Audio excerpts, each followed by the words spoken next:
Assalamualaikum warahmatullahi wabarakatuh. Selamat Waalaikumsalam. pagi peserta webinar sekalian. Yang terhormat Abang Dagea selaku narasumber dari kelompok 2. Yang terhormat peserta webinar sekalian. Alhamdulillah segala puji syukur bagi Allah yang telah memberikan nikmat kesehatan sehingga kita bisa menuntut ilmu walaupun hanya via online.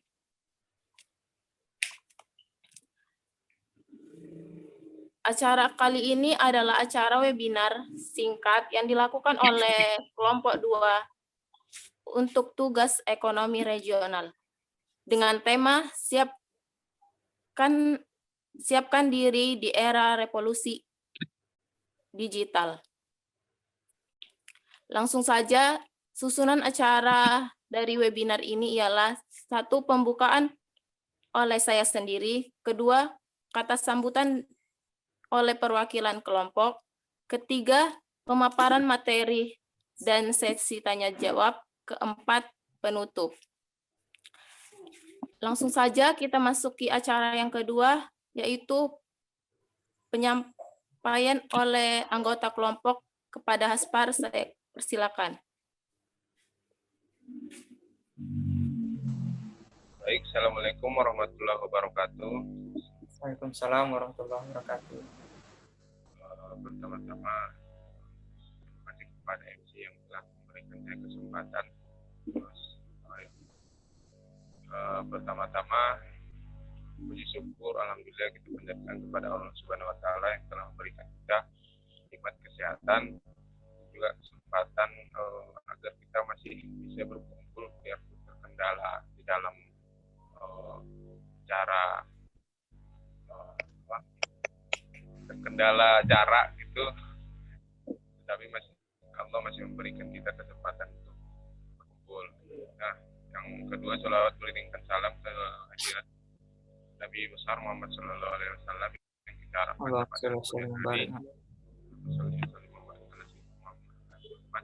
Terus yang saya hormati Abang Boy Ramadan Gea SE yang selaku materi atau selaku narasumber dalam webinar pagi ini. Tidak banyak yang dapat saya sampaikan, Bang.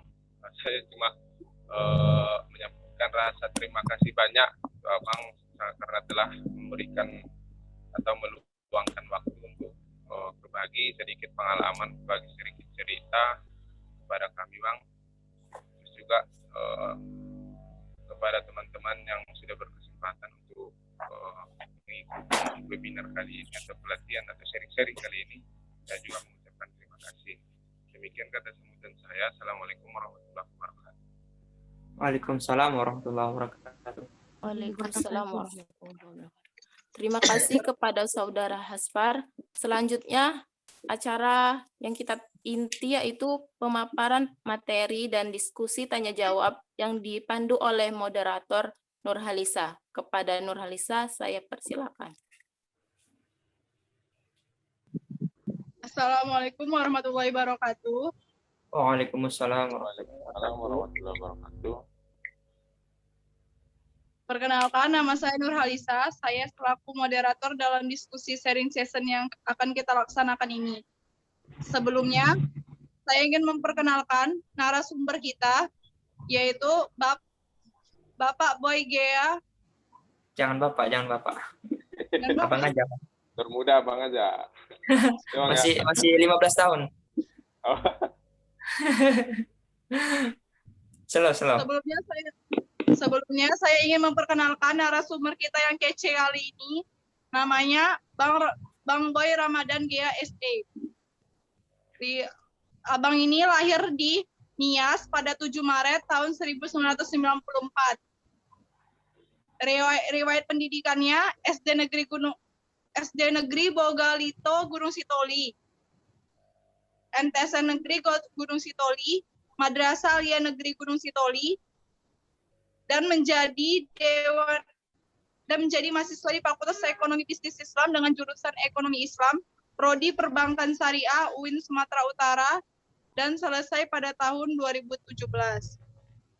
Riwayat organisasi narasumber kita kali ini, Forum Mahasiswa Bidik Misi WINSU 2013, KC Universal Islamic Economic pada tahun 2013 sampai 2017, Demap Hebi WINSU pada tahun 2014 sampai 2015, HIPMI PT WINSU pada tahun 2014, Pemuda Muslim Nias Indonesia DPP Sumut pada tahun 2014, Persatuan Mahasiswa Islam Nias Medan pada tahun 2014, Jaringan Pemuda Remaja Masjid Indonesia Sumut 2016.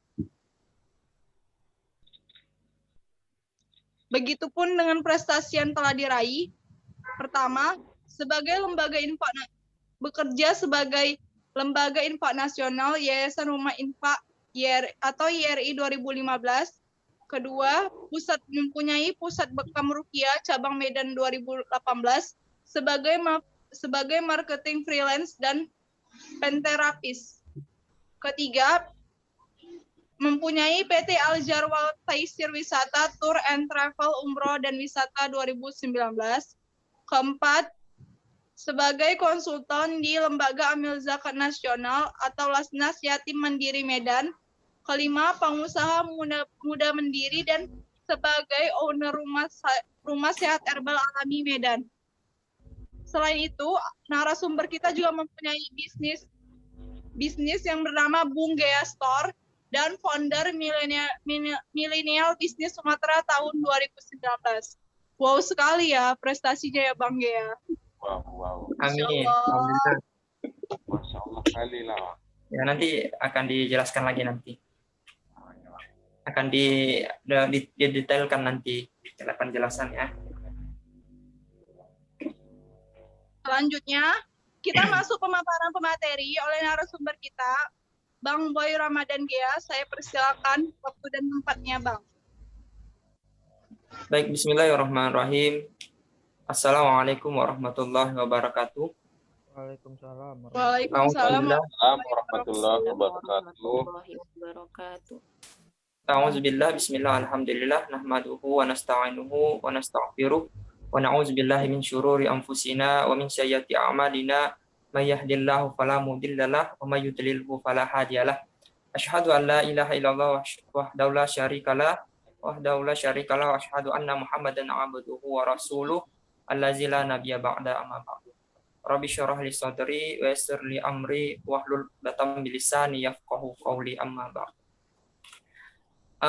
Puji syukur kita kepada Allah Subhanahu wa taala yang mana Allah telah memberikan kita nikmat iman, nikmat kesempatan, nikmat Islam, dan banyak sekali nikmat yang Allah berikan, yang Allah turunkan kepada kita. Salah satunya pada hari ini kita masih bisa bertatap muka. Saya bisa bertatap muka kepada teman-teman sekalian ya. Saya panggil teman-teman aja ya, teman-teman sekalian. Nah, di sini karena di sini juga saya masih alumni dan masih mahasiswa, dikategorikan mahasiswa UIN Sumatera Utara. Karena kalau dikatakan kita ada senior dan junior itu sama saja ya, di mata Allah pun kita tetap sama ya, berdiri sama tinggi, duduk sama rendah. Artinya kita tetap harga menghargai, nasihat menasihati, dan saling menyayangi. Salat beriringkan salam kepada Nabi Allah Muhammad Sallallahu Alaihi Wasallam yang telah menarik tangan umatnya dari lembah jahiliyah, lembah kesesatan, sampailah kepada alam yang terang menerang, yang seperti yang kita saksikan sekarang ini, dan telah meninggalkan dua pedoman baik kita, yaitu fi kitabullah wa sunnatu Rasulullah. Ya, meninggalkan dua pedoman bagi kita, yaitu Al-Quran dan hadis. Dan apabila kita berpegang teguh kepada keduanya, insya Allah kita akan selamat, baik menjalankan hidup dan kehidupan kita di dunia ini maupun kehidupan kita di akhir kelak nantinya. Amin, amin ya rabbal alamin. Jadi ini terkait tugas kelompok ya dari teman-teman sekalian ya. Boleh tahu dulu ini jumlah yang online yang sudah bergabung berapa orang? Selain abang nih, 3, 5 ya, masih 5 orang ya? Iya bang, kelompok. Ini 6. Ini ada Ririn. 3, 4, 5, 6. 6 Bang. 6 ya. Baik, mudah-mudahan nanti kalau ada yang nyusul alhamdulillah nggak apa-apa ya, kan? Jadi kita lanjutkan aja ya pembahasan. Jadi menurut Abang kalau ada yang bisa meringkas nanti silahkan diringkas ya, diresum itu, atau ada notulennya satu orang yang mencatat silahkan juga. Itu jadi jangan ada juga ketinggalan nanti karena session pengulangan tidak ada karena di sini nanti setelah jam 12 juga nanti ada kegiatan lain ya. Kalau pertanyaan nanti boleh tapi secara garis besar dulu ulasan dari materi-materi kita pada siang hari ini. Baik, kemarin gini ya, seperti hal yang mendadak lah gitu kan, dari saudari Nur Halisa. Nah, tiba-tiba di chat gitu kan, siapa gitu. Nah, jadi pun abang terkejut gitu kan, saya terkejut. Nah, apa ini gitu kan, dari mana dapat nomor handphone kan? Ternyata ada jaringan lain gitu kan, yang Nur Halisa juga seorang yang yang egonya itu lebih semangat lah, itu antusiasmenya itu mencari informasi. Nah, sebelumnya abang memperkenalkan diri dulu ya, seperti tadi sudah dibacakan juga riwayat hidupnya, daftar riwayat hidup atau CV-nya. Di situ saya abang bernama Boy Ramadan Gea. Mungkin ada yang ingat, ada juga yang enggak gitu kan. Pasti ada yang pernah jumpa ya, ada yang sudah pernah berpapasan tapi tidak menyapa gitu kan. Nah, itu sebenarnya mungkin karena kita juga tidak begitu dekat, tidak kenal. Maka mungkin dari sini Bang kembali memperkenalkan diri, nama Boy Ramadan Gea ya, alumnus UIN Sumatera Utara, Fakultas Ekonomi dan Bisnis Islam, prodi Perbankan Syariah. Nah, selesai 2017 alhamdulillah. Dan dulu SD, SMP, MTS atau Madrasah Aliyah di Nias, Poli. Ya, mungkin pada tahu semua ya, di Poli ya, di Kabupaten Nias. Nah, jadi ketika itu abang udah merantau 2013 di Kota Medan ini sampai selesai 2017 di UIN Sumatera Utara, dan insya Allah ini lagi punya program niat untuk melanjutkan S2 dan S3. Mudah-mudahan Allah berikan keringanan. Setelah itu jadi masuk pada organisasi. Mungkin teman-teman sini sekalian banyak ya yang masuk organisasi UIE ya, Universal Islamic Economic. Pasti ya ada ya. Mungkin ada juga dari organisasi lain ya, yang tidak mungkin kita pungkiri juga kan, dari Dewan Eksekutif Mahasiswa, dari HMJ pun mahasiswa jurusan dan lain-lain sebagainya ya. Nah, di sini tadi ada 7 organisasi saya, namun belum menjadi kebanggaan, itu belum menjadi kebanggaan karena masih banyak ada tolak ukur yang harus dikerjakan, harus ada prestasi yang harus dikejar gitu. Namun di situ saya pelan untuk masuk ke organisasi. Nah, nanti kita akan bicara ya tentang pembahasannya, tapi sekilas dulu tentang organisasi ya.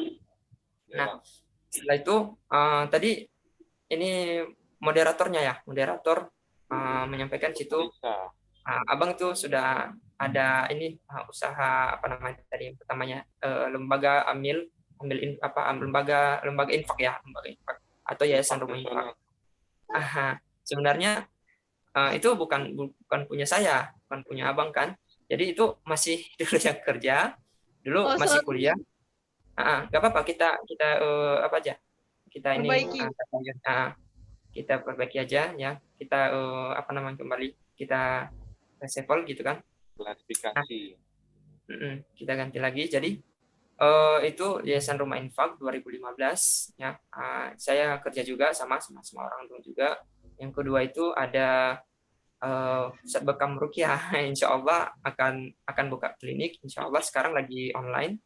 Nah, tapi itu masih belum punya, tapi insya Allah ditargetkan tahun ini sudah ada punya. Yang ketiga itu sama juga di Al Jarwal Tour and Travel, juga Al Jarwal Taisir Wisata namanya. Nah, itu namanya perseroan terbatas atau PT Al Jarwal Taisir Wisata. Itu masih punya dosen. Nah, dulunya awalnya juga sama merintisnya sama gitu kan. Jadi dia minta kepada saya untuk menjadi asisten, untuk menjadi pendamping Bapak itu sampai juga mengurus keberangkatan jamaah.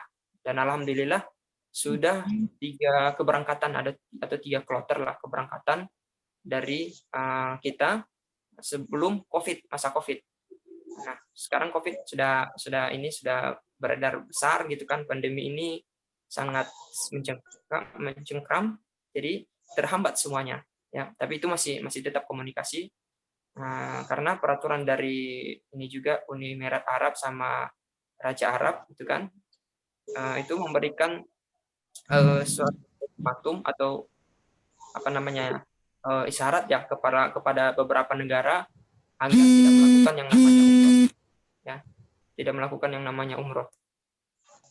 Begitu juga dengan haji tahun kemarin ya, tidak dilakukan ya. Mohon maaf, ini ada chat ya. Oh, Iya. dari Nur Hadi ya, baru masuk ya. Baik, mungkin jaringannya lelet ya. Nah, selanjutnya setelah itu Al-Jarul Tesir Wisata itu masuk lagi, ini baru juga ini program sebenarnya sih ikut program dari Yatim Mandiri di Lasnasnya langsung Lembaga Amil Zakat Nasional, dan itulah tadi pagi makanya saya kabarin saudari Nurhaliza, mohon maaf ya kalau lagi telat gitu. Tapi tadi sudah on time kok, jam 10 sudah nyampe di sini. Jam 10 udah nyampe, tapi masih linknya masih di ini ya, masih dibuat atau masih disebutkan ya. Nggak apa-apa. Hari ini pun memang abang kasih jadwal untuk bisa Zoom meeting lah dengan teman-teman sekalian. Baik. Terkait dengan ini ya, pembahasan ini kemarin ada juga memang topik pembahasan yang dikirimkan oleh saudari Nurhaliza ya. Apa sih revolusi industri digital? Itu yang pertama. Yang kedua, hal apa saja yang harus dibutuhkan orang untuk menghadapi revolusi industri digital? Terus yang ketiga, apakah revolusi industri digital memberikan dampak positif bagi setiap kalangan? Selanjutnya nomor 4, bagaimana peran industri digital dalam pertumbuhan ekonomi? Terus siapkan dirimu di era revolusi industri digital. Kira-kira saudari moderator seperti itu ya? Pertanyaannya. Iya Bang. Temanya siapkan dirimu di era revolusi industri digital itu, yang itu sebagai pertanyaan untuk Abang paparkan gitu penjelasannya. Baik. Sebelum Abang masuk di pembahasan, mau nanya dulu nih. Ini tugas dari dosen? Tugas dari dosen ya? Saudari ini. Saudari dosen ya. Dengan nama siapa? Dosennya? Pak Faisal, Pak. Oh, Pak Faisal ya. Pak Faisal aja ya? Iya. Baik. Karena keterkaitan ini adalah tugas, Bang mohon maaf, izin sekali hormat kepada Pak Faisal, dosen Pak Fauzan, Pak. Fauzan. Fauzan Oh, Pak Azmi. Fauzan, Pak. Pak Fauzan ya? Ya, Iya, Pak. Azmi. Pak Fauzan ya, mohon maaf saya ya kepada Pak Fauzan tanpa mengurangi rasa hormat saya.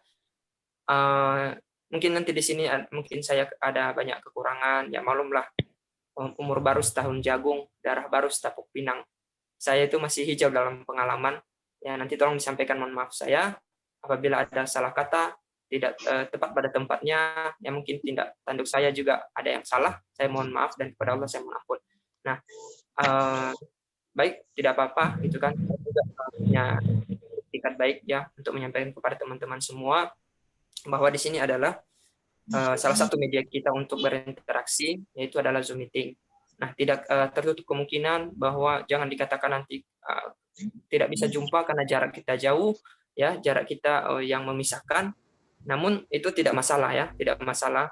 Nah, tapi tetap juga kita hormat kepada apa yang telah ditentukan kepada kita, seperti dosen gitu kan, berikan tugas ini. Alhamdulillah sekali syukur dulu masa-masa kami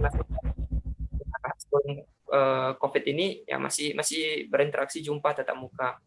Nah, kalau teman-teman mungkin masih merasakan apa ya angkatan corona ya, angkatan corona. Nah, di mana-mana angkatan corona ini ya kayak ginilah. Ya tetap yang pertama adalah kita sabar, tawakal kepada Allah, seraya juga kita berdoa dan ikhtiar kepada Allah, berusaha dan kita doakan insya Allah Indonesia baik-baik saja, aman-aman saja, dan utamanya ini adalah seluruh dunia ya hilang dari corona ini, amin ya rabbal alamin. Amin. Nah, ya Rabbal Alamin. baik. Amin, ya Allah.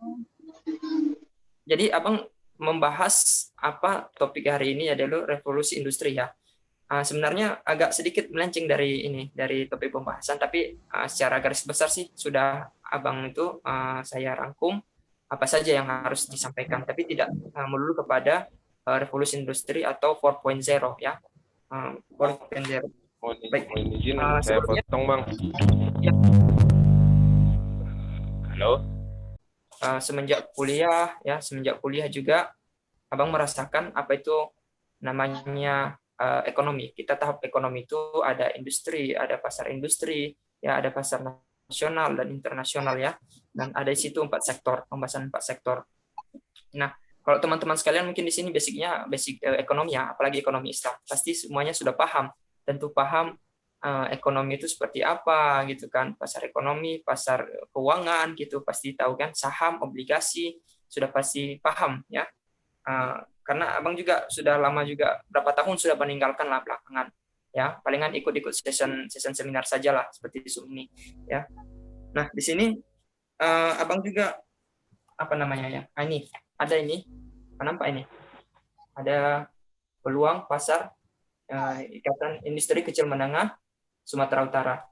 Kalau bisa nampak ini ya. Nah, sekilas tentang ini. Dulunya Abang juga belajar dari industri kecil menengah dari Dinas Perdagangan. Nah, seperti ini ada makalahnya juga, misalnya ini sih udah 2019 ya. Ini nggak nampak ya. Sebenarnya kepada saudari Haliza tadi udah Abang sampaikan, kita buat PPT-nya ya, atau PowerPoint atau pembahasan, jadi bisa biar enak. Tapi karena hal yang mendadak, nah ini lebih seru lagi ya. Nah, masuk pembahasan, ada beberapa keterkaitan atau 2 pola pembahasan pada siang hari ini. Yang pertama adalah revolusi dan industri. Nah, teman-teman pasti sudah tahu apa itu revolusi, apa itu industri. Nah, Abang coba ulang kembali apa itu revolusi ya. Kita bahas dari bahasa revolusi. Revolusi itu adalah pergerakan ataupun upaya untuk bergerak ya. Upaya bergerak itu bahasa umumnya upaya untuk bergerak ya, revolusi. Ataupun revolusi ini bisa dikatakan adalah berkembang ya, berkembang dalam kata arti dulu masih ada yang dinamakan dengan radikal atau radix, dalam kata arti radix ya, radikal. Nah, setelah itu kita masuk kepada pembahasan industri. Industri apa itu? Industri itu adalah kegiatan ekonomi ya, kegiatan ekonomi atau seperti perusahaan gitu kan, yang mengelola atau yang memproduksi suatu bahan mentah atau bahan baku menjadi bahan yang siap untuk dipakai atau siap untuk dipasarkan nantinya. Ada pola produksi, ya distributif dan lain-lain sebagainya. Nah, kalau digabungkan itu sebenarnya apa sih revolusi industri itu? Nah, revolusi industri itu adalah perkembangan ataupun pembaharuan industri ya, pola industri di setiap era yang memiliki strategis untuk memajukan suatu internasional atau memajukan suatu perkembangan di setiap perusahaan. Itu awalnya. Nah, sebenarnya revolusi ini dari mana? Revolusi industri ini berasal. Awalnya yang setahu Abang tuh ya sedikit sih, kemarin Abang ulas lagi, Abang lihat kan intip apalah paman Google ya, Bah Google ya. Itu berasal dari Inggris ya, Inggris. Mereka dulu dari awal yang mengaumkan lah, penggagas revolusi industri. Nah, di dalam revolusi industri itu kan ada kegiatan ekonomi. Ya kan, ada kegiatan ekonomi, ada kegiatan distributif, ya kan, produksi. Pasti sudah ada di dalamnya. Nah, kenapa kita bisa melonjak ke 4.0, 4.0? Nah, revolusi industri itu kan nggak harus dari 4.0, ya kan? Nah, dari awalnya ada. Ya, kita aja lah yang yang anak-anak zaman kids now ya, zaman sekarang ya, milenial sekarang ya, orang bilang. Nah, itu kita juga beralih ke belakang dulu. Apa itu sebenarnya 4.0? Nah, kita ketinggalan. Tadi kalau kita bahas revolusi industri, kita ketinggalan 4.0. 4.0 itu apa sih? Apa sih?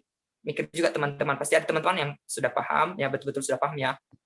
Ya mohon maaf mungkin nanti ada salah kata, nggak apa-apa nanti di cut atau disampaikan saja. Bang seharusnya kayak gini Bang gitu kan. Mungkin ada teman-teman saya nggak apa-apa, kita welcome saja. Abang juga ahlan sahlan nggak apa-apa ya. Silakan saja. Mungkin Abang juga ada kurang-kurangnya. Nah, dulu kembali kepada 4.0. Sebelum itu ada 3.0, ada 2.0, ada 1.0. Nah, dari situlah dari awalnya masih abstrak ya, abstrak. Kata abstrak itulah yang pertama kali yang digaungkan oleh orang bangsa Inggris. Nah, orang Inggris ini dari penggerak ya, terutama kepada masyarakat di Inggris sana ya, di London ya, Inggris lah katakanlah di kota Londonnya. Nah, itu mereka itu punya inisiatif untuk menggerakkan, mempunyai perubahan, harus mengaungkan bagaimana ini bisa bekerja lebih cepat gitu kan, itu mencangkul ya kan, masih tradisional ya kan, masih konvensional gitu kan, belum ada modernisasinya, belum ada modernnya gitu kan. Nah, baru ketika mencangkul timbullah, oh gimana ya caranya yang membajak sawah itu bisa cepat ya. Nah, itulah salah satu ya revolusi tadi, perubahan revolusi. Karena revolusi ini bisa juga kita katakan bukan hanya mental ya. Ada sekarang kan revolusi mental ya kan, revolusi akhlak. Nah, memang masuk kaidahnya itu, pembahasannya itu masuk.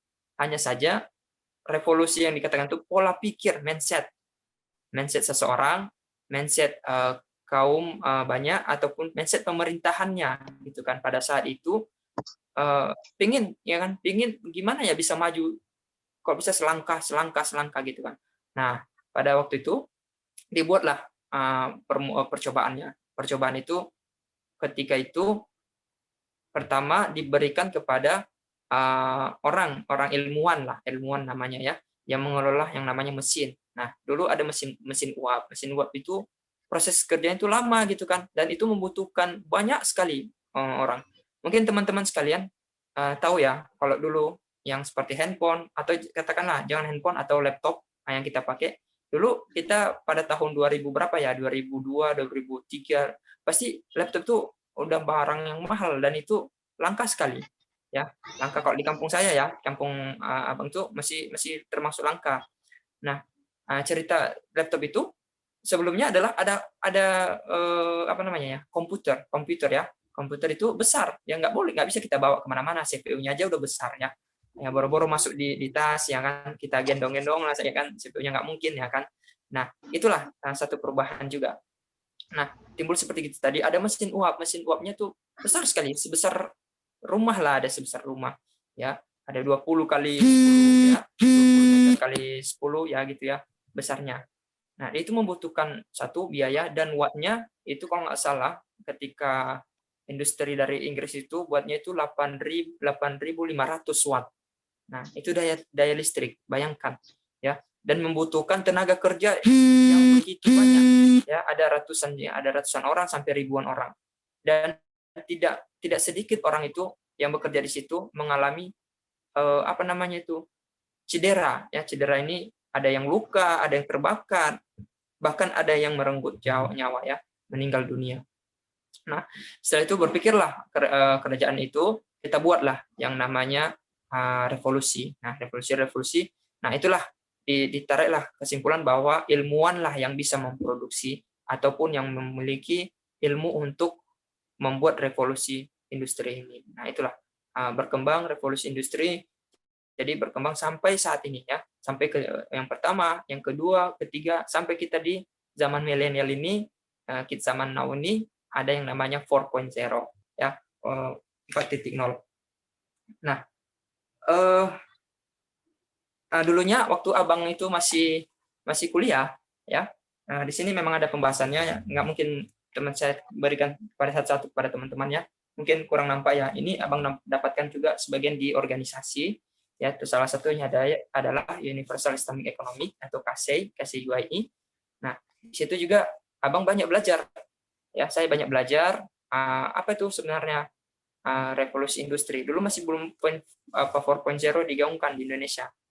Karena 4.0 itu sebenarnya udah tahun 2018. Sebelum itu ada namanya MEA, Masyarakat Ekonomi ASEAN.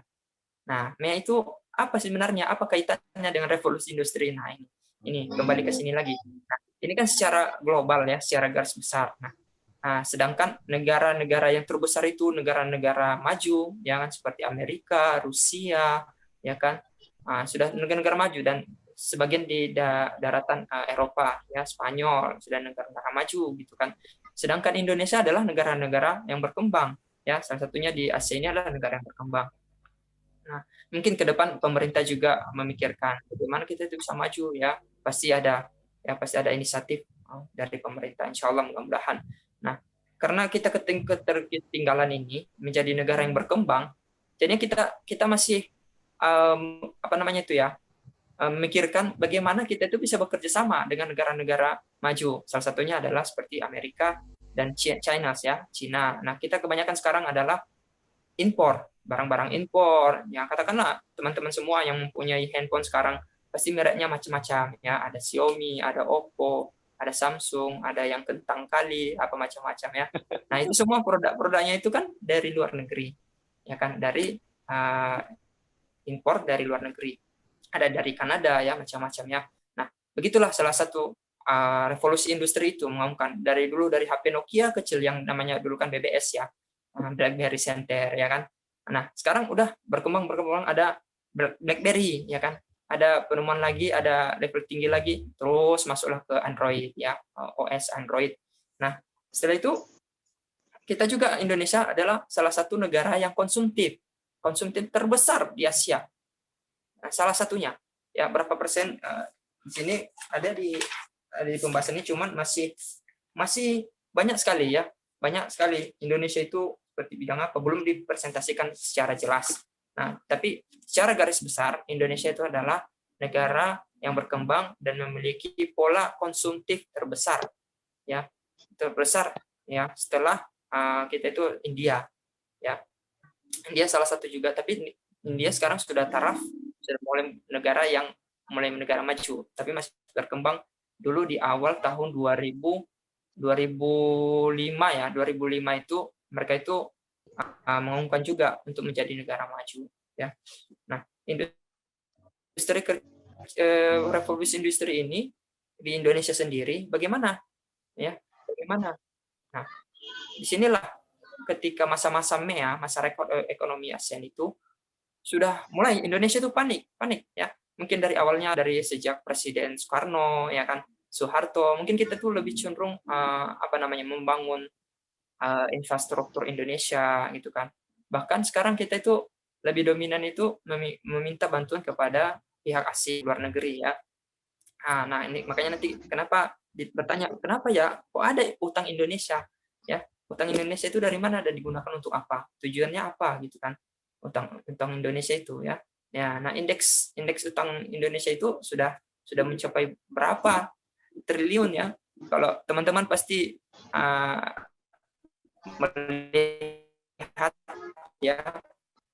melihat berapa sekarang globalnya indeks utang Indonesia itu pasti tahu, atau IMF-nya kan berapa itu, jadi pasti tahu.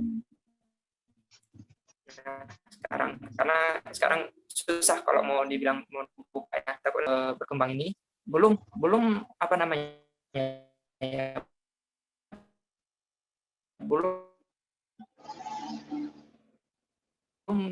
optimal melakukan pergerakan solusinya, ya, dalam secara provinsi, gitu kan, kabupaten, desa. Nah, kita sekarang masih bergerak dalam tahapan yang rendah, gitu kan. Nah, sama seperti yang dilakukan oleh orang-orang Inggris dulu. Nah, tahapan yang rendah itu adalah tahapan yang rendah itu dari IMKM, ya, industri kecil menengah. Apa itu IMKM itu, industri kecil menengah itu? Nah, ada namanya UMKM, ya, usaha mikro dan kecil dan menengah, gitu kan. Nah, seperti pedagang kecil, gitu kan. Dari hal-hal yang kecil saja dulu digaungkan, dan alhamdulillah ketika itu juga Abang sudah ikut. Salah satunya ada sertifikat dari Dinas Perdagangan, ya, ada di sini Dinas Perdagangan, mungkin teman-teman bisa lihat, ya. Nah, alhamdulillah Abang sudah ikut salah satunya, dan diberikan kemudahan untuk ikut mengumumkan yang namanya revolusi industri. Karena Abang dulu pernah jadi founder Millennial Business Sumatera Utara tahun 2019. Nah, sejak itu juga Abang ikut beberapa organisasi dan kegiatan-kegiatan yang membahas tentang revolusi industri 4.0. Di Indonesia sendiri, kita juga berbicara bagaimana bangsa pasar terhadap revolusi industri ini. Nah, kita memang masih kurang bergerak, masih kurang semangat untuk menjadi pelaku usaha. Nah, karena tadi kita banyak yang konsumtif, tapi kita juga tidak banyak yang melakukan yang namanya usaha gitu. Baik, itu ada selanjutnya. Tadi Abang selanjutnya bentar ya.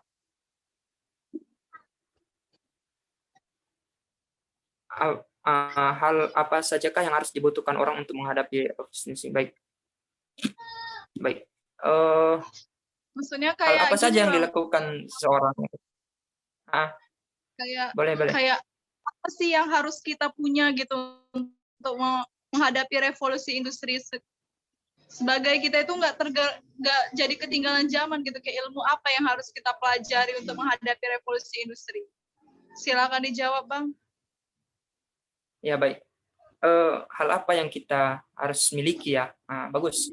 Ya, dari sekarang kita harus berpikir yang positif dulu. Dari niat ya. Dari Bismillah tawakkaltu 'alallah-nya ya, bagaimana kita bisa tuh membangun kepercayaan ya kan, membangun niat yang jelas. Kita harus memiliki mindset pola pikir yang jernih. Bagaimana ke depan? Contohnya 2025 ke depan, apa yang harus kita lakukan? Pasti contohnya lah, sekarang kan lagi digaungkan ini, ini ada handphone gitu kan. Handphone ini sekarang ini udah canggih, bisa video call, bisa Zoom meeting. Ke depan apa ya? Bisa nggak kita buat startup? Contohnya salah satunya startup. Startup itu adalah platform bisnis atau wirausaha yang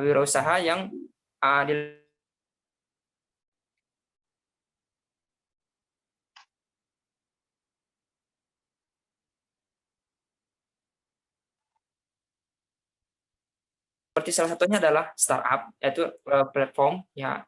Mulai dari hal yang kecil dulu, jangan yang terlalu besar, yang terlalu ekstrim.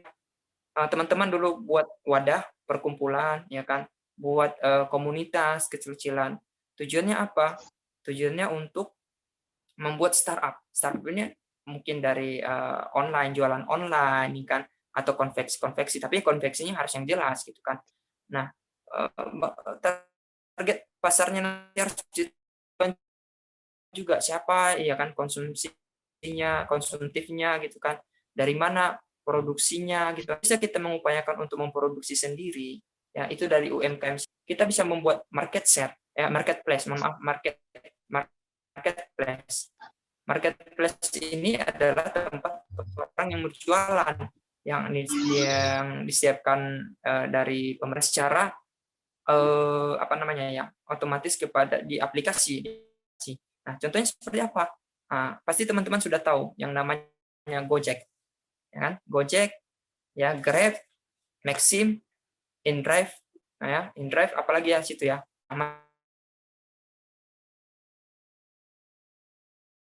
Nah, salah satu startup itu, alhamdulillah sudah ada yang membimbing ya, membina ketika digaungkan dan alhamdulillah sudah ada ketemulah beberapa orang yang ada disebut. Siapa sih pasti tahu kan? Kalau nggak tahu pasti dia nggak tahu siapa itu Menteri Pendidikan. Nah, Nadiem Makarim.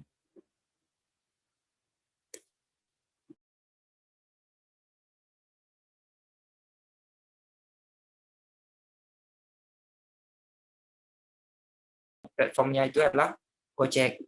Nah, itulah salah satu revolusi industri. Ya, revolusi industri. Nah, teman-teman cukup saja memiliki inisiatif lah. Contohnya lah, salah satu ya, mohon maaf ini, Abang ambil contohnya Nur Halisa. Bang, saya ada nih menciptakan pesawat udara ini kan, pesawat udara, ataupun ada ini pesawat ataupun mainan-mainan kecil, contohnya lah di botol seperti gini, botol kan. Nah, apa itu gitu kan? Bisa terbang bang gitu kan. Kegunaannya untuk apa gitu kan? Sudah ada pesawat terbang. Ini beda bang gitu kan. Ini beda. Bedanya itu bisa dia mengairi sawah. Nah, sekarang sudah ada yang ditemukan, sudah ada. Ya, salah satu contoh seperti itu. Ya. Nah, salah satu contoh seperti itu. Yang penting kita harus semangat terus mencari, menggali ilmu pengetahuan. Ya, dari mana? Yang penting itu jelas, sumbernya jelas, terus yang ada gurunya juga jelas. Baik, ya.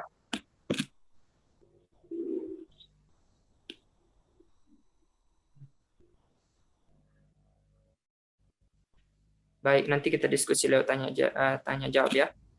Nah, terus yang selanjutnya, apakah revolusi industri digital memberi dampak positif bagi setiap kalangan? Baik. Baik. Apakah revolusi industri ini, revolusi digital ini memberikan dampak yang baik bagi setiap kalangan? Baik.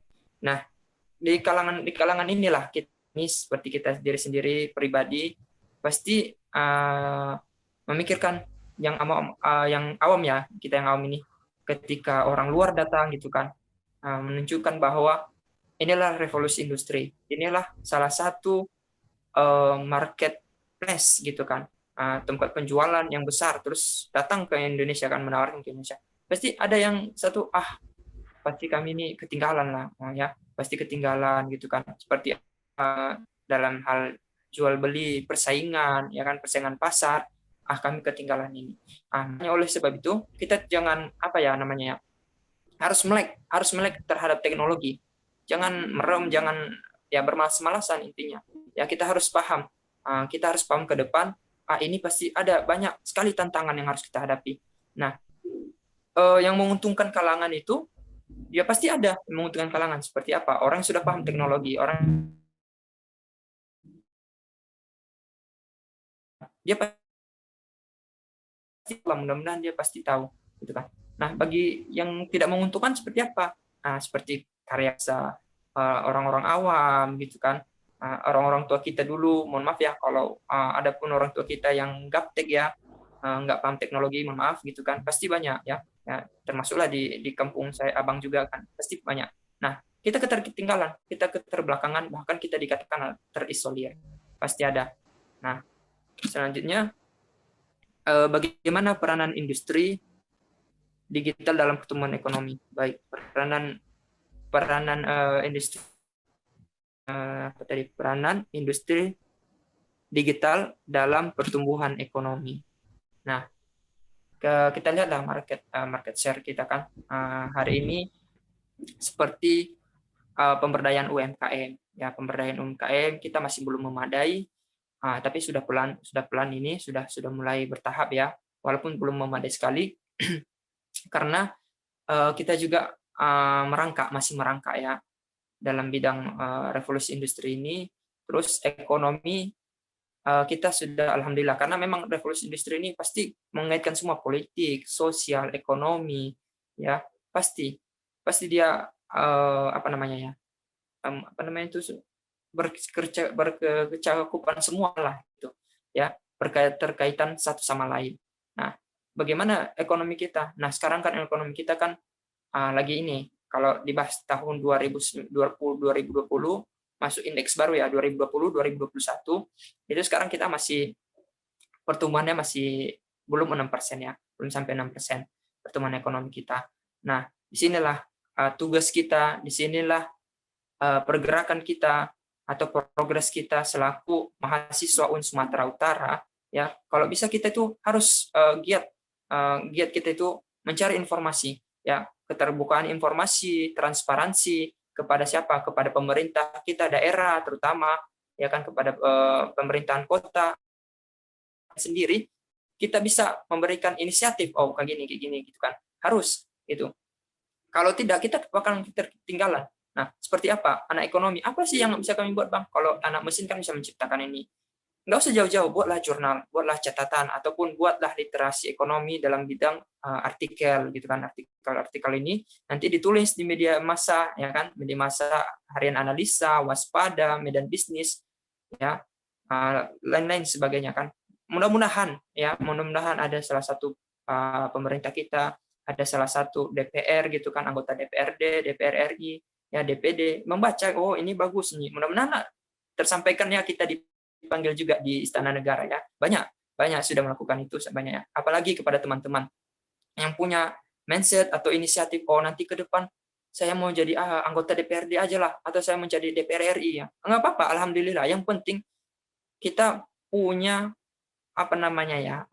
kemauan itu untuk bisa berbagi kepada masyarakat, bisa berbagi kepada kaum banyak gitu kan. Jadi kita bisa bermanfaat lah intinya, manfaat. Apalagi teman-teman mungkin dari ayahnya, saudaranya, ataupun pamannya, mungkin ada yang duduk di dewan ya, DPR, DPR RI, DPD, atau malah saudaranya di menteri ya, menjadi menteri.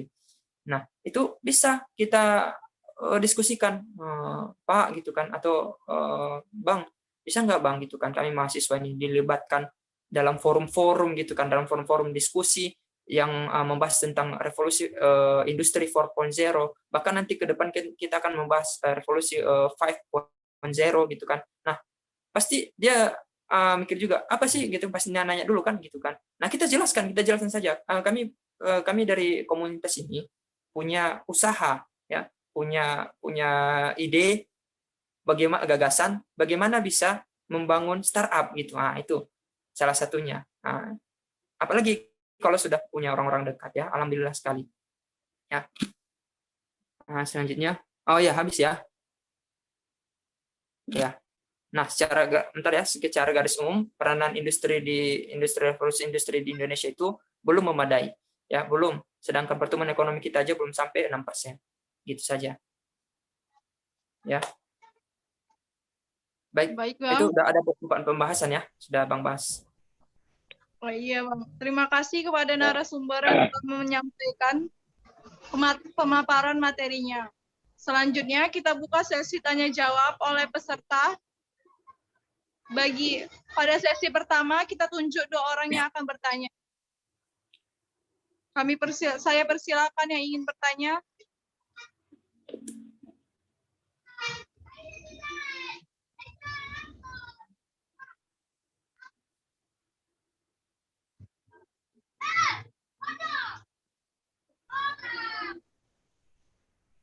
Bagi teman-teman yang ingin bertanya perihal materi kita kali ini,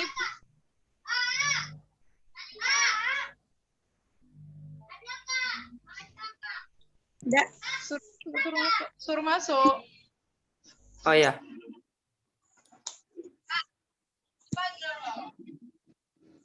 Halo, kepada Mbak Lydia, apakah ada pertanyaan? Nurhot Matambak. Pada peserta, apakah ingin bertanya? Pertanyaan Ya. boleh dikirim melalui via Itu chat ada. ya. Oh iya, Matambak ya. nggak bisa ingin langsung gitu. Boleh. Assalamualaikum warahmatullahi wabarakatuh. Perkenalkan Bang, nama saya. Nah, saya ingin bertanya, tapi pertanyaannya melenceng dari pembahasan yang kita bahas ya. Hotma nanya, bagaimana sih awal mulanya Abang bisa berkecimpung di dunia bisnis itu? Bolehlah kasih saran bagi kami, kan Bang, mana tahu kami juga bisa nantinya seperti Abang. Saya kembalikan kepada moderator. Baik. Pertanyaannya boleh di chat aja, Hotma. Oh iya. Boleh dijelaskan kembali. Sudah sedikit sih, sudah ditangkap ya. Sudah bisa ditangkap. Bagi audiens yang lain yang ingin bertanya,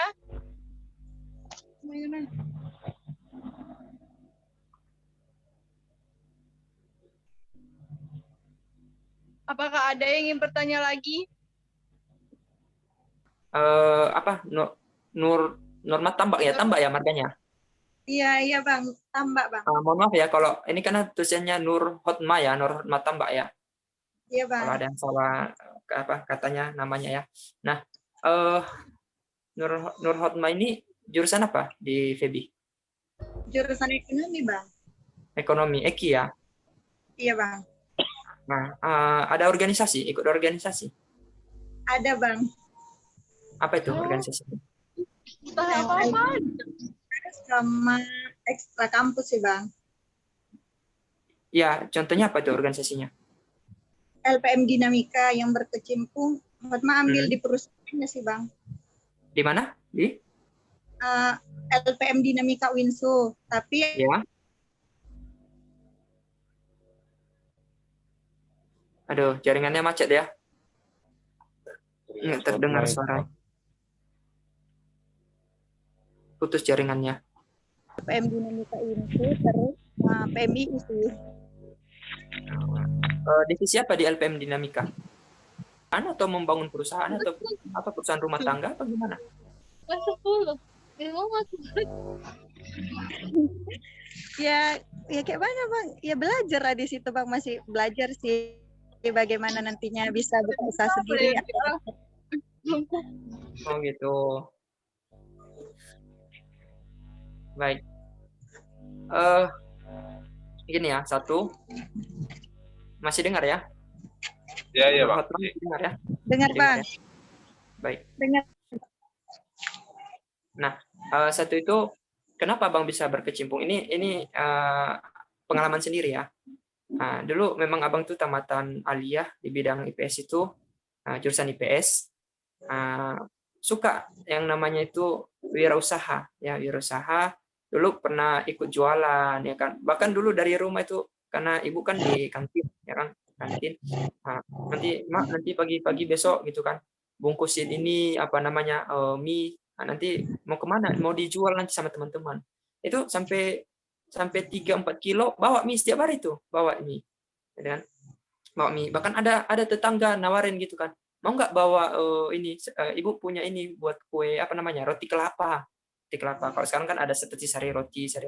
Nah, itu dulu masih home industry gitu, perumahan. Nah, jadi boleh lah Bu, saya bawakan gitu kan.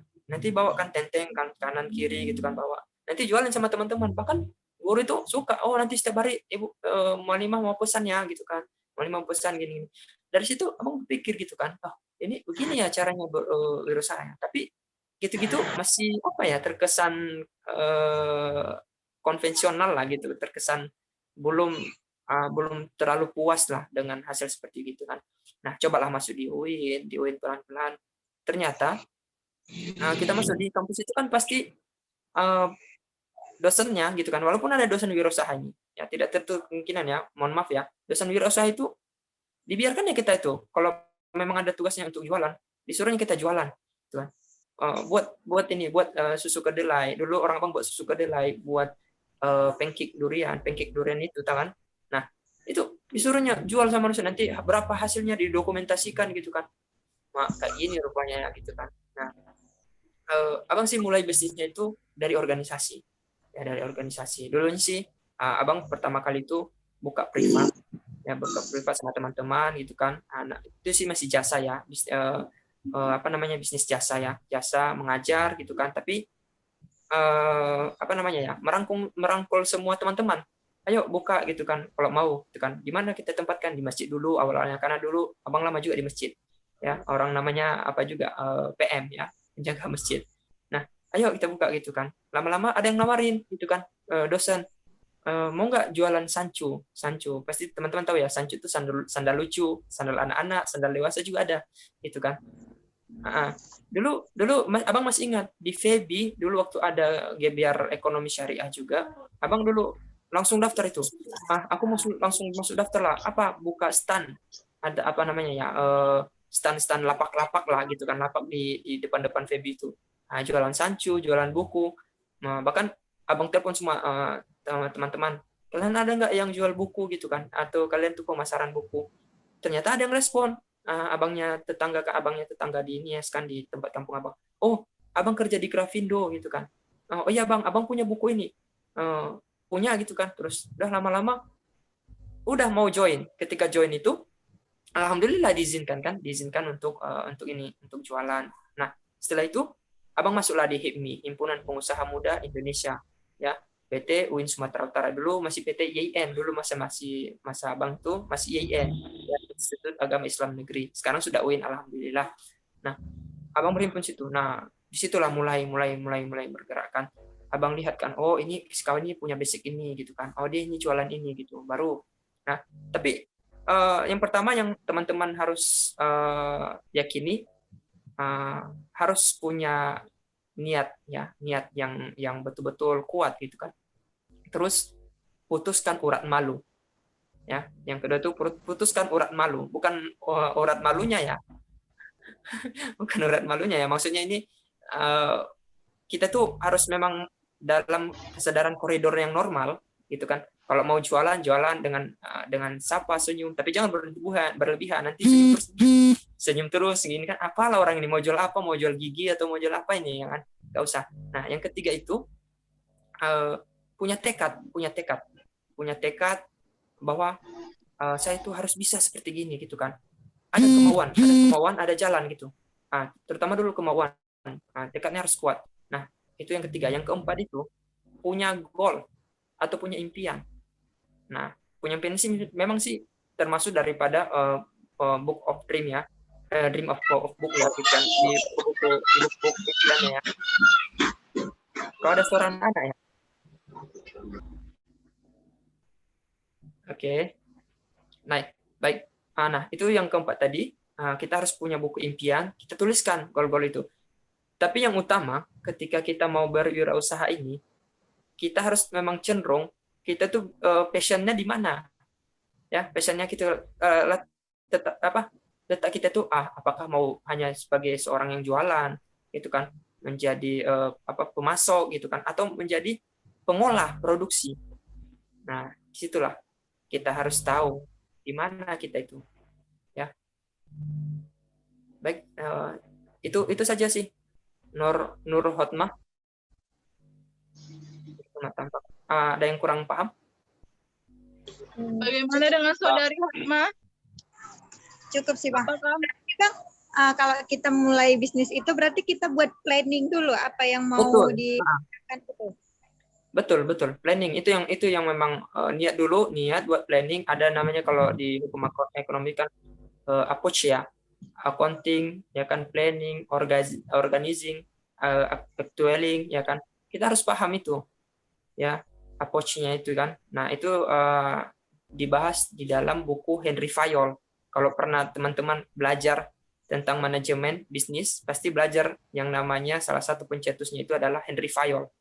Ya, Henry Fayol itu adalah salah satu juga yang mengaungkan tentang ekonomi berbasis wirausaha ya kan. Wirausahanya itu yang bagaimana, yang konvensional ya, pasti tahu teman-teman.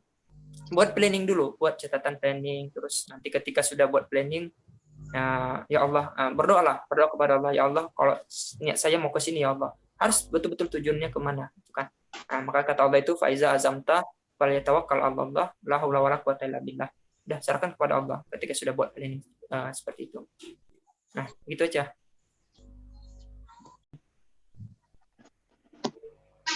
Bang, mau saya ingin bertanya. bertanya. Oh, udah, luan nih. Sweet. Luan aja, luan. Luana, aku ngalah sama laki-laki. Allahu Akbar. Apa nyambi? Bang, mau nanya ini, Bang. Boleh. Ya, Bang. Bagaimana dampak revolusi industri 4.0 ini terhadap perekonomian kita di masa pandemi ini? Menurut abang gitu ya. Menurut Abang gimana lah? Ya. Itu aja, Bang. Baik. Ya. Udah bisa dijawab ini saudari moderator ya? Ada. Saya. Langsung aja, Bang. Langsung ya. Nah, di sini kan sekarang kita sudah lagi menghadapi ya namanya pandemi COVID-19. Bagaimana perkembangan revolusi industri 4.0 4.0 inilah di Indonesia sendiri. Sama seperti yang Bang bilang tadi, secara garis besar indeks pertumbuhan ekonomi kita itu masih belum sampai 6%, masih di angka 4, sekian lah persen pertumbuhan ekonomi kita ini. Apalagi ditambah dengan adanya pandemi ini. Contohnya satu UMKM kita sendiri, pemberdayaan UMKM kita sendiri kan masih belum memadai, ya, masih belum cukup dikatakan adalah kategori yang mendapatkan penghargaan dari ASEAN, belum cukup. Nah, sekarang kita lagi anjlok nih, ya. Ditambah juga, mohon maaf sekali, pemerintah kita kurang respect, kurang respon gitu kan. Karena tidak ada kebijakan-kebijakan yang bisa menentukan tuh bagaimana pola ekonomi, ya kan, pendapatan per kapita rumah tangga, pendapatan belanja negara itu bisa dianggarkan, bisa naik, ya, anggaran untuk daerah itu bisa tersampaikan kepada UMKM. Masih belum, kebijakannya itu masih gimana ya, mohon maaf lah, amburadul lah Bang bilang kan. Ini perlu disampaikan juga bagaimana, karena kita lihat lah mas pandemi ini ada undang-undang kekarantinaan. Nah, undang-undang kekarantinaan itu di dalam kitab yang sudah dibuat undang-undangnya itu. Nah, kalau kita dipaksa untuk dikarantina, itu seharusnya pemerintah itu mensuplai, ya, memberikan anggaran bagi kita yang terdampak COVID-19 ini, ya. Kita dirumahkan. Nah, apa hal yang bisa kita perbuat? Contohnya pedagang kecil. Dia kan biasanya kan jualan sehari-hari itu kan di pinggir jalan, ya kan? Atau dia keliling gitu kan, keliling. Dia tidak bisa dapat apa-apa sejak COVID ini. Dia kan dirumahkan. Nanti kalau dia jualan, nanti ditegur Satpol PP. Bahkan ada undang-undang kekarantinaan. Ini kalau keluarga ini berkerumun gitu kan, bahaya. Sama seperti tadi pun abang lewat di jalan, ada pemeriksaan yang tidak pakai masker. Kalau nggak didenda 250.000. Itu barusan tadi saya tanya Bu Ibu, Bu, ini ada apa Bu? Dengan kebetulan tadi lewat pajak, ya kan? Oh, ada nih pemeriksaan masker. Kalau nggak dapat kena masker 250, kalau apa namanya ya, rata-rata orang-orang itu yang pekerja ataupun yang pelaku usaha, ya kena gitu setiap hari aja gitu kan, nggak pakai masker, apa nggak bahaya ekonominya kan? Nah, disitulah kita mulai zaman milenial sekarang, ya, teman-teman sekarang, anak-anak UIN, cobalah pahamkan, pikirkan apa yang harus diperbuat ke depan untuk buat suatu inovasi baru. ide-ide ataupun masukan gitu. Baik Bang. Gimana? Nah, Cukup ya? Gimana Cukup. menurut Saudari Irham? Cukup Bang. Cukup ya? Ya, Ya. baik. Lanjut Baik. moderator. Bang, saya ingin bertanya, Bang. Oh, boleh. Tentu boleh lah. Sebenarnya sih agak curhat ya, Bang, pertanyaannya. Jangan curhat tentang rumah tangga ya. Ya. Bahaya nanti ada pula yang jealous, ya kan? Enggak, Bang, enggak. Nah. Gini kan, Bang. Kan misalnya kalau kita mau mulai usaha, kita itu masih kayak ragu-ragu, rancu, apalagi kayak mana sih nentuin tipikal diri kita, apakah kita itu cocok gitu untuk jadi pengusaha gitu.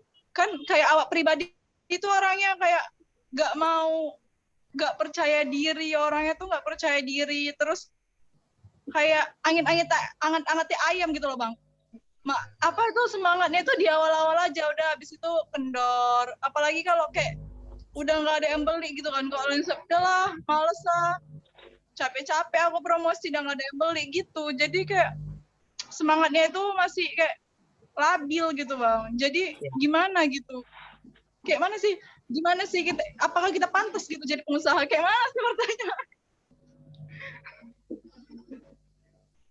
Baik, itu aja. Iya, Bang. Jangan ketawa.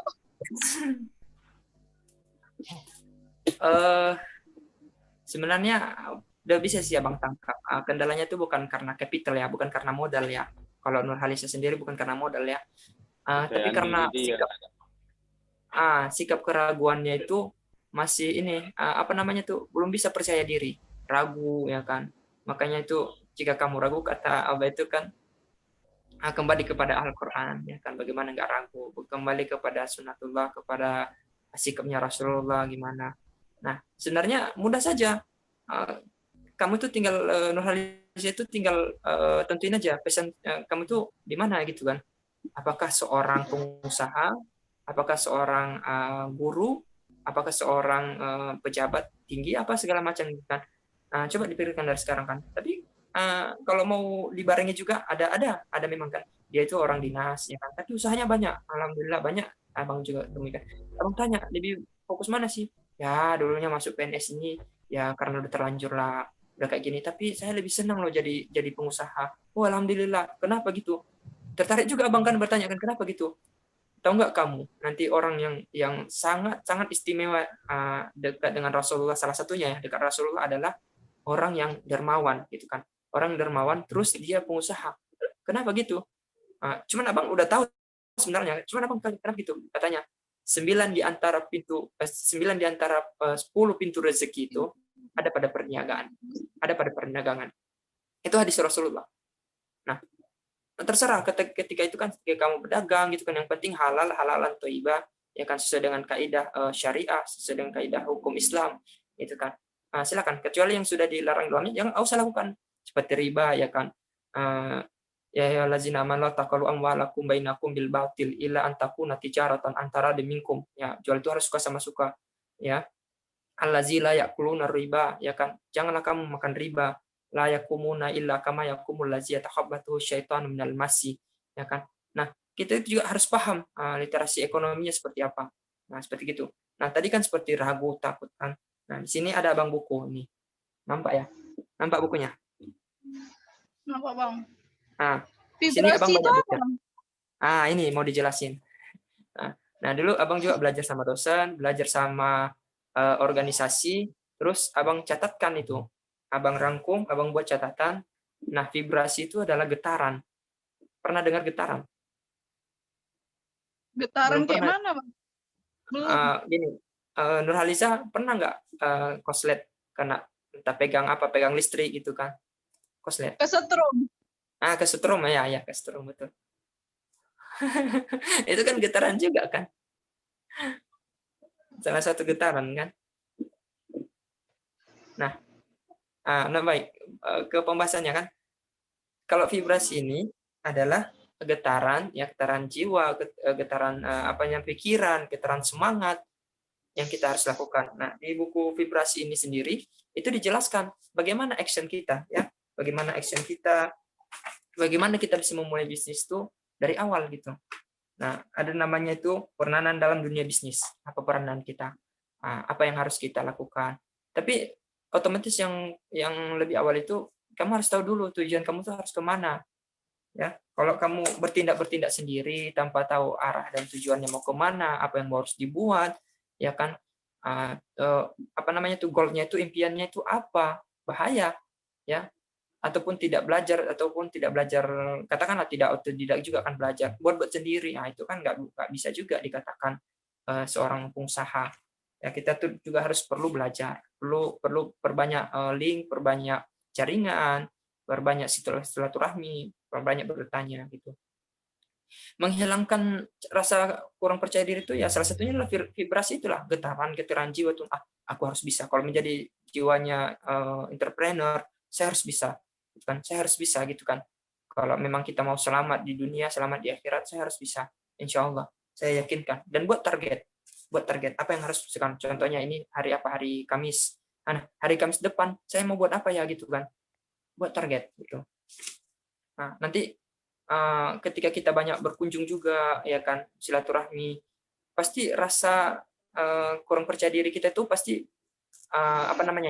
tidak ada lagi keraguan lah gitu kan. Pasti sudah kuat, PD kita itu sudah kuat. Nah, perbanyak aja silaturahmi, bertanya gitu. Tapi dengan catatan tadi ya, biasanya kita tuh harus tahu kita tuh kemana, kuatnya gimana. Iya. Apa hanya seorang. Iya itu Bang, kalau kita kayak mana nanti passion kita sendiri, kita tuh kayak saya sendiri pun udah tua gini pun nggak tahu passion saya tuh mau kemana gitu arahnya. Ya, itu harus jelas dulu tujuannya, sama seperti gini. Tua. Apa gitu kan? Ya salah satunya mengabdikan diri kepada Allah kan, menjadi abdi kepada Allah. Ya kan? Apa tuh namanya itu? Kita itu memang hidup untuk beribadah ya, untuk mengumpulkan pahala, terus nanti di akhirat pun nanti kita dihisab gitu kan. Nah, kita nggak mungkin juga kan untuk mengejar dunia, bukan mengejar kita sembah, bukan. Namanya juga kita kan hidup di dunia ini kan, apa namanya itu ya, mencintai sebagian dunia adalah iman ya, sebagian daripada iman gitu kan. Nah, bukan berarti semua dunia itu kita kuasai, kita cintai enggak sampai akhir kita lupakan, tidak. Nah, cuman hanya saja ketika bilang Rasulullah, ya berdaganglah secara betul, secara Islam yang kafah, kata Rasulullah. Kalau kita tidak bisa menerapkan itu, nggak usah kita harus masuklah di dunia entrepreneur, nanti kita banyak keuntungan. Sama seperti begini, yang apa namanya ya, yang haram itu seperti gini, secara apa ya, kontroversi ya, modal sekecil-kecilnya tapi untung sebesar-besarnya. Itu kan konvensional juga itu kalau dibilang kan. Jadi kita mau keuntungan besar-besar aja gitu kan, keuntungannya harus besar gitu kan. Sedangkan kita tadi bermodalkan kecil, ya nggak kayak gitu ya. Kita harus cari titik keseimbangan atau yang dibilang balance ya dalam bidang ekonomi. Kita harus paham pengeluaran berapa gitu kan. Contohnya ya dalam bidang penjualan itu berapa, mau laba apa namanya itu, modalnya, capitalnya berapa, terus nanti pendistribusiannya berapa, itu memakai apa, objeknya apa gitu kan. Kita harus paham. Nah, itu sih secara teori ya, secara teori kita harus paham. Nah, secara prakteknya kita harus berani. Intinya harus berani melangkah terus mengambil keputusan yang nyata. Itu. Ya, tapi kalau Abang yakin kalau Nurhaliza memang punya inisiatif untuk menjadi wirausaha muda ataupun wirausaha ke depannya, itu kan ya tekuni, itu aja, tekuni. Itu aja. Selain itu kita juga harus pintar marketing ya kan Bang. Kalau mau jadi pengusaha itu kan harus pintar marketing, pandai menarik konsumen. Nah disitulah dia intinya. Semua kan kembali kepada marketing, sales marketing, ya kan, branding, ya kan, terus nanti copywriting, ya kan. Copywriting itu apa namanya itu, menulis di media sosial itu, atau bisa juga apa namanya ya, copy paste dari orang lain, contohnya mencontoh, meniru orang lain. Contohnya kan Nurhaliza tadi kan pingin ya apa namanya itu, brandnya itu, merek dari apa namanya usahanya itu dikenal orang, oh saya contoh-contoh lah orang lain gitu kan, di copywriting, ya kan. Nah itu ada cara belajarnya, ada, insya Allah ada. Nah, tapi sekarang lagi COVID kan, lagi tutup. Dan biasanya Abang setiap Sabtu atau Minggu ikut pelatihannya, ada pelatihan, dan di situ kita tahu nanti gimana ya pergerakannya, ya. Bagaimana kita di situ, kita harus jadi pendiam kah? Itu. Nah, memang kita harus kuasai marketing, betul. Marketing.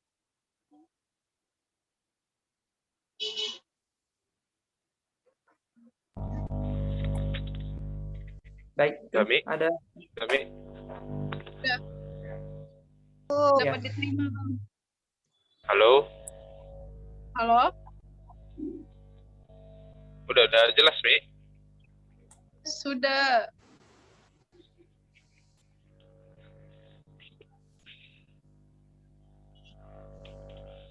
Baik, ada lagi apa? Gimana?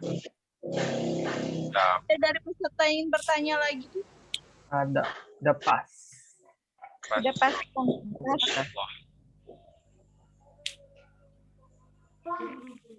Langsung saja ya Bang, kita masuk ke sesi kesimpulan yang disampaikan oleh Abang sendiri. Jadi kesimpulan dari tema kali ini apa ya Bang? Sedikit aja. Kesimpulannya, kesimpulan ataupun motivasi lah bagi kami, biar kami tuh lebih semangat. Baik. 2 menit ya, 2 menit. Nggak apa-apa ya. Nah, dari tadi kita gimana? 3 menit aja nggak apa-apa. 4 menit lah. 3 menit, jangan tawar Bang. Ini udah masuk 1 menit ya, berarti 2 menit lagi. Jadi kesimpulannya itu dari revolusi industri, ya kan, kita sudah paham lah apa itu revolusi industri. Ya kalau belum paham juga silakan di searching nanti di Google, ya pasti banyak pembahasannya. Tapi secara umum Abang jelasin di tahapan revolusi industri di Indonesia sendiri, ya memakai 4.0 ya. Nah, melihat kebelakangan sekarang ini, kita memang dilanda yang namanya pandemi COVID-19, ya. Situ semua sangat anjlok ya, mulai dari bidang ekonomi ya, UMKM juga gitu kan. Kita sudah apa namanya itu, sudah diberikan apa namanya itu ya, ujian ya, kita sabar ya. Yang terutama kita harus sabar, terus ke depannya kita harus perbaiki ya. Mudah-mudahan pandemi ini pun segera berakhir ya. Ya, kalau menurut abang sih sudah selesai. Amin ya Allah. Nah, udah nggak ada lagi pandemi ini. Kalau bisa kuliah, sekolah dibuka semua gitu kan. Semua orang-orang berdagang ya kan dibuka, kita aminkan ya kan. Nah, kita juga harus tetap sekarang mematuhi protokol kesehatan ya. Protokol kesehatan. Kalau enggak berimbas terus nanti pemerintah ini siapa ini, mohon maaf, si Nurhaliza ini berkeliaran pula dia di mal-mal ya kan, nggak dipakainya pula masker ini. Pusing pula kepala aku, kata Pak Presiden Joko Widodo ya kan. Udahlah tutup aja mal itu, akan kasihan kan orang yang mencari apa namanya itu rezeki yang berkah gitu kan. Jadi takut semua kita dibuat apa ya, parno ya, dibuat takut oleh pandemi ini ya. Sebenarnya nggak usah takut. Kalau kita Islam cukup kita ikhtiar aja kepada Allah, kita ikuti protokol kesehatan, kita cuci tangan ya kan, ambil wudhu itu lebih utama ya kan, sabun. Oke. Nah, itu salah satu untuk menemukan kembali ya revolusi industri ini ya, revolusi industri. Terus di kalangan kita pemuda, anak-anak muda di kalangan kita yang masih remaja, apa yang harus kita berbuat? Ya terutama sih jangan ini ya, jangan vakum ya. Apalagi kalau teman-teman sudah kuliah terus tiba-tiba udahlah nggak tentu gimana lah tujuan hidupku, nggak tentu passionku kemana ya kan. Ya udahlah aku narkoba aja lah. Aku beli narkoba, jual narkoba, itu bahaya. Aku jual beli ini aja lah, ganja, itu lebih menguntungkan, itu bahaya. Hancur lah ya. Hancur lah itu ya kan. Hancur udah. Jadi kita harus pikirkan kan kemana ke depan. Kalau bisa, kalau memang punya passion masing-masing, passionnya tertuju itu harus ke UMKM, wirausaha. Ya nggak apa-apa, kita pun nanti bisa diskusin ke selanjutnya kan, kapan kita bisa berdiskusi. Kalau teman-teman juga pengen, ya nggak apa-apa. Insya Allah ada waktu, insya Allah siap, gitu kan. Kapan kita buka startnya? Gimana? Buka pelatihan dengan tema penentukan passion, karena kan banyak sekarang ini yang nggak tahu passionnya ini mau kemana, nggak tahu apa potensi dalam dirinya itu, kan nggak tahu, padahal dirinya itu berpotensi tapi dia itu nggak tahu gitu loh. Oh gitu. Selanjutnya time. Sebenarnya pelatihan passion tuh apa ya, nggak ada sebenarnya pelatihan passion tuh, hanya sikap kemauan kita aja, sikap apa namanya kita ya, kebiasaan kita atau culture kita. Nah, kita tuh mau seperti apa gitu kan, mau jualan kayak gitu kan, pasti kita tahu oh saya kekurangan ini ya. Kita yang sekarang kan masih takut untuk mencoba. Ini salah satunya ya, jangan pernah takut untuk mencoba. Ketika engkau takut untuk mencoba, maka engkau tidak bisa berhasil gitu kan. Maka rencanakanlah ya kan, rencanakanlah apa yang menjadi kesuksesanmu. Jangan tidak merencanakan gitu, rencanakan aja dulu, rencanakan. Nah, ketika kamu sudah merencanakan kesuksesan itu, maka lakukanlah. Nah, ketika kamu sudah merencanakan tidak melakukan, sama seperti kamu merencanakan kegagalan, gitu. Ya, sama engkau merencanakan kegagalan, karena kamu tidak eksekusi daripada rencana-rencanamu itu. Ya, itu saja. Nah, ketika itu kamu harus bisa, ya teman-teman sekalian harus bisa paham ya. Oh saya ini punya skill. Pertama dulu skill atau soft skill. Ya, soft skillnya kan gimana? Oh saya ini bisa ini buat ini jahitan menyulam gitu, kalau perempuan. Kalau laki-laki gitu kan, oh saya bisa kayak gini menciptakan ini gitu kan, ataupun ada hal-hal lain gitu kan, boleh, tidak apa-apa kita sharingkan nanti di kemudian hari, tidak masalah. Nah itulah salah satu kan untuk membangkitkan revolusi industri. Nah yang kedua itu adalah bagaimana motivasi kita anak muda ya, terutama mohon sekali jangan pernah vakum ya, tetap ikhtiar kepada Allah Subhanahu wa taala. Terus kita juga memang harus memiliki jiwa yang sosial gitu kan. Terus teman-teman harus rajin bersedekah gitu kan, salatnya juga gitu kan, duhanya ya, rajin bersedekah, dan jangan pernah putuskan silaturahmi ya, silaturahmi sama siapa saja gitu kan. Apalagi ada teman-teman saya nggak cocok dengan teman-teman ini kan, itu kan istilahnya sudah ngambekan gitu kan, saya nggak cocok gitu kan. Nah kata apa namanya itu dalam hadis An-Nasai ya kan, cintailah seseorang itu sewajarnya saja ya kan. Belum tentu, mungkin besok hari dia menjadi musuhmu ya kan, dan musuhilah atau bencilah seorang itu secara sewajarnya saja. Mungkin di besok hari dia menjadi Ya, betul sekali. Nah, jadi kayak gitu kita dalam meskipun harus paham gitu kan, gestur kita itu kepada orang bagaimana gitu kan, Baik, Bang. hadapnya. Nah, tentu juga kita kan harus punya tekad, ya, punya tekad. Nah, itu saja sih. Ya, Bang. Ada motivasi yang lain apalah motivasi kayak gitu. Soalnya pun abang sini masih tahap-tahapan belajar juga ya kan, masih tahapan belajar ya kan, masih sama seperti teman-teman sekalian sama.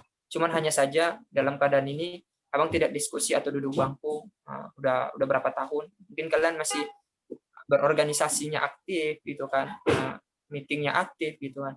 Nah itu sih udah luar biasa ya. Yang bagusnya gini, orang yang berorganisasi diupayakan organisasinya itu harus hidup gitu. Kalau ketuanya vakum, kalau kita bukan ketua, kita ingatin ketuanya. Ketua kita mau buat apa ini? Kita mau buat progres apa? Pergerakan apa? Itu aja. Kalau memang mau buat wirausaha, urusanya apa gitu kan? Contohnya apa? Ternak ikan lele, kan? Ternak ikan lele. Ya nggak mungkin lah apa itu namanya angkut-angkut pasir dari laut ya kan? Ambil pasir dari laut pula atau timbun-timbun laut nggak mungkin ya kan? Yang bermanfaat saja dulu ya kan, yang mudah aja, yang mudah apa lele apa segala macam kan. Terus sekarang lagi booming ya kan ikan cupang ya kan, ikan cupang atau apa tuh namanya keladi apa keladi apa janda bolong apalah segala macam. Iya, Bang. Bunga terus segala macam kan. Kalau memang punya basic di situ, temukan lagi kan, temukan oh ini bunganya gini, pelajari oh bunga ini tipenya ini, oh bunga yang kedua ini tipenya ini gitu kan. Jadi kita paham. Nah, ketika sudah paham itu, kita tahu. Oh, jadi kayak gini rupanya kan memahami apa. Nah, terus kita mau jual gimana caranya. Nah, itu banyak yang harus dilakukan. Yang penting jangan putus untuk belajar. Siap, Bang. Oke, Bang. Siap. Oke. Sebelumnya kita masuk sesi dokumentasi ya. Hidupi kameranya semuanya. Oke. Cepat. Bagaimana kayaknya nih? Gini ya lah. Hidupi kameranya. Kameranya kepada audiens. Nggak bisa. Jadi foto, senyum. Ya, udah meluangkan waktunya. Ya.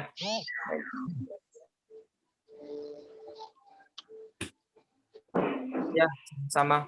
Terima kasih banyak, Pak. Oke, ini apa Haspar ya, Haspar Hakim. Sebelumnya ini apa namanya? Kepada MC, saya kembalikan kepada MC untuk menutup acara diskusi kita ini. Alhamdulillah kita telah berada di akhir penghujung acara. Terima kasih kepada Abang Dagea yang telah memberikan ilmunya kepada kami. Semoga apa yang Abang sampaikan bermanfaat dan menjadi amal jariah untuk Abang. Amin ya rabbal alamin. Akhirul kalam, saya ucapkan terima kasih untuk kawan-kawan dan narasumber. Wassalamualaikum warahmatullahi wabarakatuh. Waalaikumsalam warahmatullahi wabarakatuh.